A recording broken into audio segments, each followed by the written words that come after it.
नमस्कार साथियों। तो आज है 2 नवंबर 2025। कल 3 नवंबर मंडे से एक नया ट्रेडिंग वीक शुरू होने जा रहा है। अच्छा, लास्ट ट्रेडिंग वीक में हमने देखा शुरू में तो काफ़ी बढ़िया था मार्केट, पर उसके बाद सब बिगड़ गया।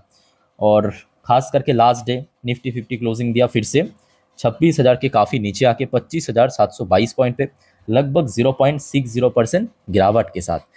तो साथियों, बात करेंगे इस वीडियो में कुछ इंपॉर्टेंट की फैक्टर्स, कुछ इंपॉर्टेंट लेटेस्ट अपडेट के बारे में जो कि अपकमिंग वीक पे बाजार को ट्रिगर कर सकता है।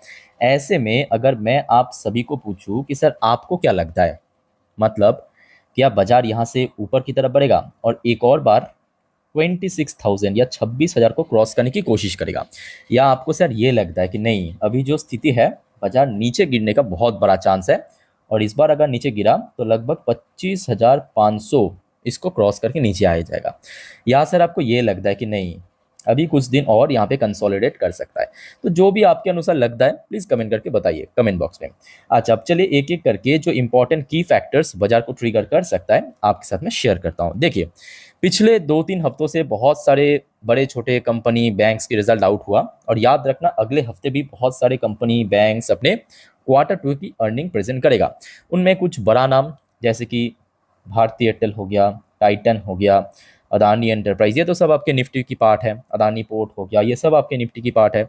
या इंडिगो एविएशन हो गया, Mahindra and Mahindra, Paytm, SBI, Britannia, lupin limited, Bajaj auto, Hindalco industry, ये तो खैर हो गया आपका कुछ बड़े कंपनी का नाम। और खास करके आप थोड़ा देख लीजिए कि कल यानी सोमवार कौन कौन सी कंपनी की रिजल्ट आउट होगा, बस नोट कीजिए। मैं आपको जल्द से जल्द दिखाता हूँ। देखिए, ये सारे कंपनी की रिजल्ट आउट होगा। देखिए, कल भारती एयरटेल जो कि निफ्टी की शेयर है, भारती हेक्सा, ये दो बड़े कंपनी की रिजल्ट आउट होगा। इसके अलावा देखिए, दोदला डेयरी हो गया, गॉडफ्रे फिलिप हो गया, देखते जाइए, जेके पेपर, अच्छा महाराष्ट्र स्कूटर, पावर ग्रिड की कल रिजल्ट आउट होगा। ठीक है, नोट कीजिए, पावर ग्रिड हो गया, रूट मोबाइल हो गया। अच्छा, टाटा कंज्यूमर की कल रिजल्ट आउट होगा, ये भी निफ्टी की शेयर है। टाइटन का, अच्छा टाइटन और भारती एयरटेल ये दोनों की रिजल्ट कल आउट होगा। ठीक है, तो साथियों ये सब रिजल्ट आते ही मैं आपको इन्फॉर्म कर दूंगा और आप सभी को मैं रिक्वेस्ट करूंगा काइंडली चैनल को सब्सक्राइब करके रखें अगर आपने अभी तक नहीं किया तो। आइए, अब दूसरा जो इंपॉर्टेंट फैक्टर्स है, टर्न कटेड वीक। अच्छा, अगले हफ्ते जो है ना, मे बी 5 तारीख गुरु नानक जी की बर्थडे के लिए बेसिकली बाजार क्लोज रहेगा। मे बी इस बार बुधवार आया है, ठीक है, तो याद रखना अगले हफ्ते सिर्फ 4 दिन बाजार खुला रहेगा।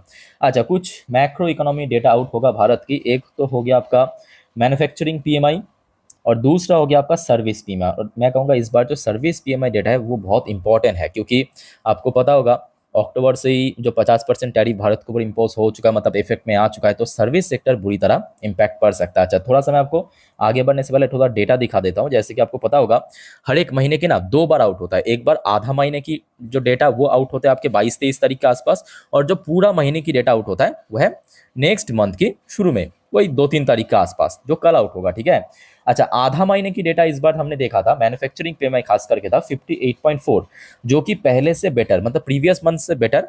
तो फुल मंथ की डेटा क्या होगा वो आपको खैर 4 तारीख को मालूम पड़ेगा। 4 नहीं, सॉरी, 3 तारीख को मालूम पड़ेगा।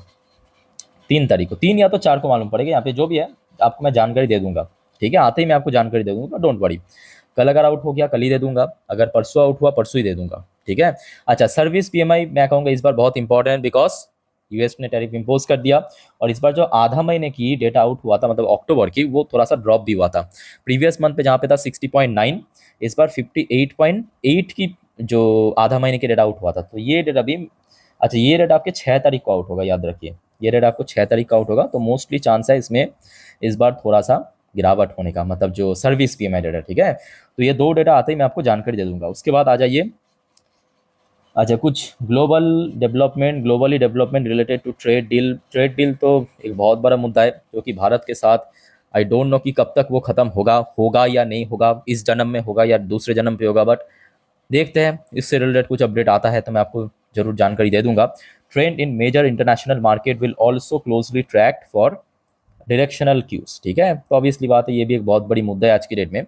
अच्छा, चौथा छोड़िए, छठे जो करेंसी मूव, हाँ ये भी एक फैक्टर है। देखिए इंडियन करेंसी की वैल्यूएशन जो है ना यूएसडी के अगेंस्ट में आपके पिछले हफ्ते काफ़ी हद तक ड्रॉप भी हुआ है। आप ये भी कह सकते हो कि लगभग अपना ऑल टाइम लो के नज़दीक पहुंच चुका है। आगे हम बात करेंगे इस बारे में। और साथ ही साथ ये भी एक बहुत बड़ी फैक्टर है कि जहाँ पे अक्टूबर मंथ की शुरू से मतलब फर्स्ट से लेके लगभग मान लीजिए 24 या 25 तक, जहाँ पे हमने देखा था जो टोटल एफआईएस की इन्फ्लो हमें देखने को मिला था, बट आखिरी जो 2-3 ट्रेडिंग डेज है ना, मतलब आपके पिछले हफ्ते की वही मंगल बुधवार से शुक्रवार तक लगातार हमें सेलिंग देखने को मिला। और ये टोटल सेल था 6,728 करोड़, वो भी सिंगल डे पे, फ्राइडे के दिन।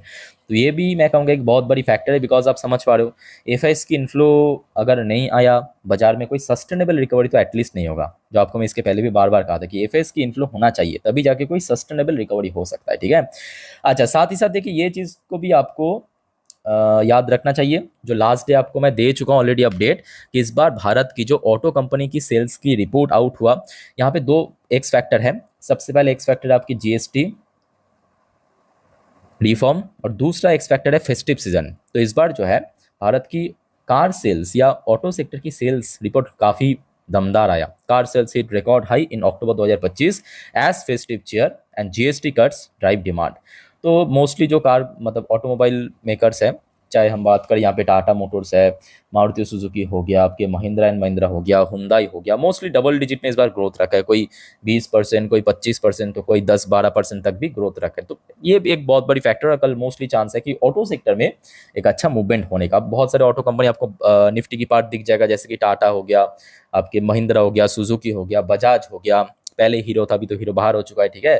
सो बहुत सारे आपको ऑटो कंपनीज भी दिख जाएगा। अच्छा, अब चलिए थोड़ा सा कुछ ग्लोबल मार्केट की अपडेट दिखा देता हूँ। जैसे कि फ्राइडे नाइट को यूएस मार्केट काफ़ी ठीक ठाक था, चाहे डॉ जोन्स की बात करें या नैस्डैक की बात करें, दोनों इंडेक्स आपके पॉजिटिव में क्लोजिंग दिया था। चलो, उसके बाद देखिए क्रूड ऑयल की प्राइस पिछले हफ्ते थोड़ा सा फ्लैट था, बट कोई बहुत बड़ा मूवमेंट नहीं हुआ था। अच्छा, इंडियन करेंसी की वैल्यूएशन में फिर से थोड़ा सा गिरावट हुआ और लगभग अपना लाइफ टाइम लो के आसपास पहुंच चुका है। अच्छा, एक और अपडेट लीजिए। जैसे कि आपको पता होगा संडे है, संडे मतलब मोस्टली जो कंट्री की मार्केट क्लोज ही रहता है, बट इसराइल की मार्केट ओपन हो जाता है। अब देखिए इसराइल में अभी लोकल टाइम दोपहर 1:25 थोड़ा सा वोलेटाइल, साथ में थोड़ा सा वीकनेस भी हमें देखने को मिल रहा है, ठीक है। अच्छा, अब चलिए साथियों नेक्स्ट टॉपिक पे, बट उसके पहले आप सभी को रिक्वेस्ट करूंगा, अगर आपको वीडियो भी तक अच्छा लगा, इन्फॉर्मेटिव लगा, प्लीज वीडियो को लाइक करना और काइंडली चैनल को सब्सक्राइब भी करके रखना, ऐसे इन्फॉर्मेटिव वीडियो हर रोज हर वक्त पाने के लिए। और याद रखना मेरे प्यारे साथियों, आज रात की 10:30 वाली वीडियो, जिस पर हम नेक्स्ट डे मार्केट प्रेडिक्शन, पूरे दिन शेयर बाजार की अपडेट को डिटेल में कवर करेंगे, मतलब कल बाजार किस तरफ खुल सकता है, निफ्टी बैंक निफ्टी एनालिसिस, इस वीडियो को देखना मत भूलिएगा। और उसके बाद जो रात की 12 बजे की वीडियो आएगा, जिस पर हम टोटली जियोपॉलिटिकल टॉपिक को कवर करेंगे डिटेल में, उस वीडियो को भी मिस मत करना, क्योंकि ये 2 वीडियो एक्चुअली कल मार्केट के लिए बहुत वाइटल है। आपको बहुत सारे पॉइंट, बहुत सारे फैक्टर जानने को मिल जाएगा, ठीक है। तो मिस मत कीजिए और रिक्वेस्ट करूंगा आप सभी को, एकदम फ्री है तो चैनल को फटाफट सब्सक्राइब कर लीजिए। अच्छा, अब चलिए कुछ जियोपॉलिटिकल अपडेट है। अच्छा, आज की डेट पे मतलब आज 2 तारीख सुबह सुबह डोनाल्ड ट्रंप की तरफ से कुछ फिर से थ्रेटनिंग आया है, बट डोंट वरी, ये भारत के लिए नहीं है। बस मैं कहूँगा न्यूज़ पर्पस आप जान लीजिए कि अभी क्या चल रहा है, ओके। सो अभी देखिए, Donald Trump order Pentagon to plan military action over Nigeria Christian persecution. तो सच में साथियों, अब क्या यूएस हमला करने जा रहा है नाइजीरिया के ऊपर? वजह क्या है, पहले आप ध्यान से सुनिएगा और समझने की कोशिश कीजिएगा।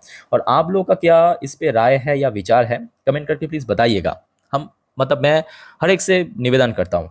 तो देखिए यहाँ पे जो आज सुबह सुबह ही डोनाल्ड ट्रंप अपने जो सोशल मीडिया हैंडल पे इन्होंने शेयर किया, इन्होंने बेसिकली ये लिखा, if the Nigerian government continues to allow the killing of Christian. तो मतलब इनके जो बयान से ये पता लग रहा है कि नाइजीरिया पे, जो आपको पता होगा एक साउथ अफ्रीकन देश है, वहाँ पे जो क्रिश्चियन कम्युनिटी है उसके ऊपर लगातार हमला हो रहा है। चलो ठीक है, उसके बाद the USA will immediately stop all aid and assistance to Nigeria. तो यूएस ने भी डिसीजन किया। एक तो देखिए यूएस की ये भी सही है कि इंटरनल इतना इशू चल रहा है, तो यूएस ने ये डिसीजन लिया है कि नाइजीरिया को जितने भी एड प्रोवाइड करते हैं, चाहे फाइनेंशियल हो या कुछ और हो, उसको बंद करेगा, ठीक है। And may very well to go into that now disgrace country, guns bustling to completely whipped out the Islamic terrorists who are committing these horrible atrocities. ठीक है, तो वहां पे सुनने को आ रहा है कि देखिए कुछ इस्लामिक टेररिस्ट, यहाँ पे देखिए प्रॉपरली इन्होंने मेंशन भी किया है, इस्लामिक टेररिस्ट की तरफ से हमला हुआ है क्रिश्चियन कम्युनिटी के लोगों के ऊपर। ठीक है, अब मैं कहूँगा देखिए ये बिल्कुल ही मैं कहूँगा टॉलरेबल नहीं है। यहाँ पे मैं डोनाल्ड ट्रंप के साथ सहमत हूँ। देखिए यहाँ पे आप अगर इस चीज़ को धर्म के नाम पे, जाति के नाम पे किसी के साथ हमला करोगे, हेट्रेट फैलाओगे, ये सही नहीं है। ठीक है, चाहे कोई भी आप धर्म के हो, ये जायज़ नहीं। जैसे कि हमारे भारत में भी हुआ था कुछ महीने पहले की बात है, पहलगाम जब हमला हुआ था, धर्म पूछ के हुआ था, तो वो कभी भी टॉलरेबल नहीं है। बाकी साथियों इस बारे में आप लोगों का क्या विचार है, कमेंट करके प्लीज़ बताइएगा। अच्छा, उसके साथ साथ भारत की आर्मी चीफ मतलब उपेंद्र द्विवेदी जी की तरफ से भी एक बहुत इंपॉर्टेंट स्टेटमेंट दिया, और मैं कहूँगा यहाँ पे इन्होंने एकदम सही भी कहा। इन्होंने बेसिकली ये कहा कि ये जो व्यक्ति है मतलब डोनाल्ड ट्रंप, मेरा चाचा, इनको खुद ही नहीं मालूम है कि मतलब फ्यूचर क्या होगा। मैं कहूँगा एकदम सही भी है, क्योंकि ये बंदा इतना ज़्यादा अनसर्टेन है, और मतलब ये आज क्या करे इनको नहीं मालूम, फ्यूचर में क्या करेगा किसी को नहीं मालूम। वही चीज़ इन्होंने मेंशन किया है। देखिए, future challenges are coming, there instability, uncertainty, complicity. ठीक है, गिवन कम्प्लीटली, हाँ, तो वही चीज़ इन्होंने मेंशन किया। तो ये कुछ दोस्तों फैक्टर्स जो है कल बाजार को ट्रिगर कर सकता है। अच्छा देखिए, जितने भी अपडेट हमने देखा या जो भी अब माहौल है, लग तो रहा है कि देखिए अगर कोई बहुत बड़ा ड्रॉप नहीं हुआ तो मोस्टली चांस है कि एक और बार अगले हफ्ते, मतलब एक और बार अगले हफ्ते, मतलब कल भी हो सकता है, परसों भी हो सकता है, 2 दिन बाद भी हो सकता है, बट 26,000 के आसपास या इसको ब्रेक करने की कोशिश जरूर करेगा, क्योंकि अभी तक देखिए कोई नेगेटिव खबर वगैरह तो नहीं आया। ठीक है, बाकी अगर आ गया मैं आपको आगे जानकारी दे दूंगा। बाकी सब तो इस वीडियो को वाइंड अप करता हूँ, मिलता है नेक्स्ट वीडियो में। और अगर आपको वीडियो अच्छा लगा तो लाइक करना, चैनल को सब्सक्राइब करके जरूर रखना। मिलता है, टेक केयर, बाय बाय, जय हिंद।